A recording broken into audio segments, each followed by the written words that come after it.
সত্যিকার ভালো স্ত্রীর জীবনের সবচাইতে দামি সম্পদের নাম হচ্ছে তার স্বামী। মাকে, বাবাকে, পরিবারকে সব কিছু ছেড়ে ওই স্বামী নামক শব্দটাকে খুশি করার জন্য সবকিছু ছেড়ে অচেনা এক পরিবারের মধ্যে চলে আসে। সুবহানাল্লাহ। আসে তো আসে, খুব অবাক লাগে, আবার মানাইও নেই, একদম ম্যাচিং হয়ে যায়। যেখানে যাই সেই রকম একটা মেন্টালিটি আল্লাহ পাক তাদেরকে দান করেছেন ম্যাচিং হয়ে যাওয়ার জন্য। একজন সত্যিকার ভালো বউ তার জীবনের সবচেয়ে বড় নিয়ামত মনে করে দুনিয়ার তার স্বামীকে। কারণ সবাই তার সাথে বেঈমানি করবে, আমার স্বামী কখনো আমার সাথে বেঈমানি করবে না।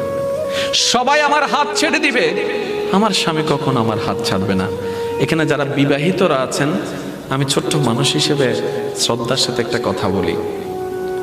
এক ঘরের নিচে থাকলে, একই ছাদের নিচে থাকলে অনেক কিছুই হবে, মন মালিন্য, পক্ষে বিপক্ষে, পছন্দ অপছন্দ অনেক কিছুই হবে।